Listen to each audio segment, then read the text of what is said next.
1947 का साल भारत के इतिहास के लिए एक निर्णायक क्षण। आज़ादी का जश्न, विभाजन का दुख, लाखों लोग बेघर हो गए और समाज में अराजकता फैल गई और देश को एकजुट रखने विभाजन के बाद इस संकट ने यह स्पष्ट कर दिया, हमें ऐसे नियम चाहिए जो भारत के हर एक नागरिक के अधिकारों की रक्षा करें और देश को एक लोकतांत्रिक ढांचे में। पाकिस्तान के विभाजन के बाद उनके हिस्से के सदस्य अलग हो गए। 2 साल 11 महीने और 18 दिन का सपना है जो छत्रपति शिवाजी महाराज ने स्वराज के लिए देखा। हजारों वीर पुरुषों ने अपनी जान दे दी इस भारत के स्वराज और एकता के लिए। यह उन सपनों, संघर्षों और बलिदानों का प्रतीक है। 1947 का साल भारत के इतिहास के लिए एक निर्णायक क्षण था। आज़ादी का जश्न था। British no longer ruled India.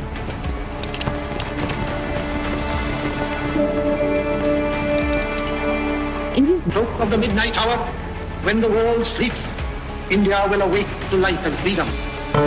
A moment comes, which comes but rarely in history, when we step out from the old to the new, when an age ends, and when the soul of a nation, long suppressed, finds utterance. लेकिन साथ ही विभाजन का दुख था। लाखों लोग बेघर हो गए और समाज में अराजकता फैल गई और देश को एकजुट रखने की चुनौती सामने आई।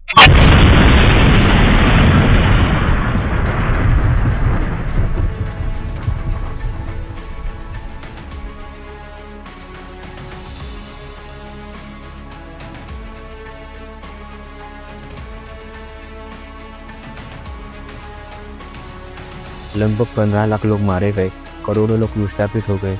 धार्मिक दंगे, सामाजिक विघटन और आर्थिक तबाही ने देश को तोड़कर रख दिया। यह वही समय था जब यह एहसास हुआ, अगर हमें इस नए भारत को संभालना है तो एक मजबूत और सबको साथ लेकर चलने वाला संविधान बनाना होगा। विभाजन के बाद इस संकट ने यह स्पष्ट कर दिया, हमें ऐसे नियम चाहिए जो भारत के हर एक नागरिक के अधिकारों की रक्षा करे और देश को एक लोकतांत्रिक ढांचे में बांध सके। ब्रिटिश कानून जैसे गवर्नमेंट ऑफ इंडिया एक्ट 1935 स्वतंत्र भारत की ज़रूरतों को पूरा करने में विफल रहे। ये कानून सिर्फ भारत पर नियंत्रण बनाने के लिए बनाए गए थे, न कि जनता को पावर देने के लिए। 9 दिसंबर 1946 का वो दिन जब दिल्ली में संविधान सभा की पहली बैठक हुई। ये बैठक इंडिया के फ्यूचर का मैप तैयार करने के लिए बनी थी। संविधान सभा में टोटल 389 मेंबर थे, जिनमें से हर वर्ग का एक प्रतिनिधित्व था। लेकिन पाकिस्तान के विभाजन के बाद उनके हिस्से के सदस्य अलग हो गए और संविधान सभा में केवल 299 सदस्य रह गए। सरोजिनी नायडू, दुर्गाबाई देशमुख और हंसा मेहता जैसी महिलाओं ने प्रमुख भूमिका निभाई।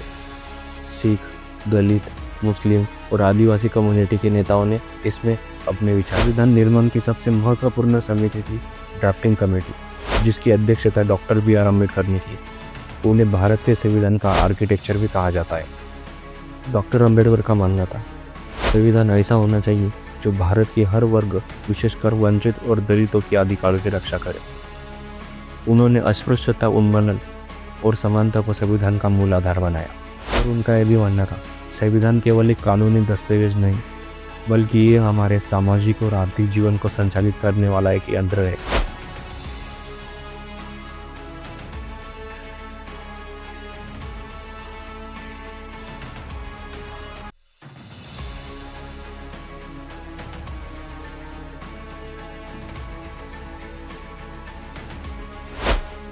संविधान निर्माण होने का यह सफ़र आसान नहीं था।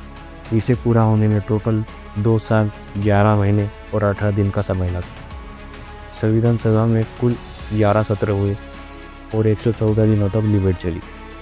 संविधान सभा ने 60 से अधिक देशों के संविधानों की स्टडी की और उससे इंस्पायर होकर हमारे लिए एक उपयुक्त प्रावधान तैयार किया। भाषा का सवाल भी एक बड़ी चुनौती थी। अंततः हिंदी और इंग्लिश को अधिकारिक भाषा बनाया गया। संविधान की प्रस्तावना इसका सार है, जो भारत को एक संप्रभु, समाजवादी, धर्मनिरपेक्ष और लोकतांत्रिक गणराज्य बनाने की बात करता है। 26 नवंबर 1949 का वो दिन जब संविधान को अंगीकार किया गया और 26 जनवरी 1950 को ये लागू हुआ। यह दिन भारत के लिए गणतंत्र दिन बन गया, जिसे आज भी हम बड़े धूमधाम से मनाते हैं।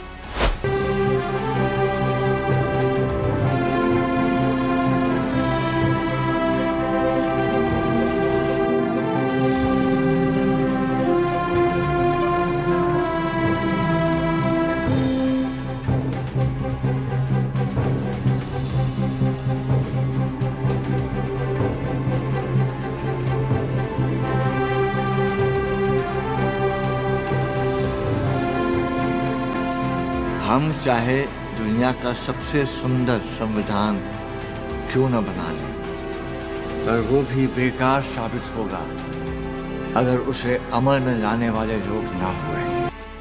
भारतीय संविधान न केवल भारत की विविधता को संभालता है, बल्कि समय के साथ इसमें बदलाव की क्षमता भी रखता है।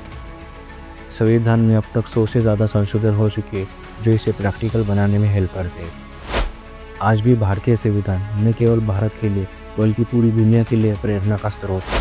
संविधान केवल एक कानूनी दस्तावेज नहीं, बल्कि यह वो सपना है जो छत्रपति शिवाजी महाराज ने स्वराज के लिए देखा। हजारों वीर पुरुषों ने अपनी जान दे दी इस भारत के स्वराज और एकता के लिए। यह उन सपनों, संघर्षों और बलिदानों का प्रतीक है जिन्होंने भारत को एक लोकतांत्रिक गणराज्य बनाया।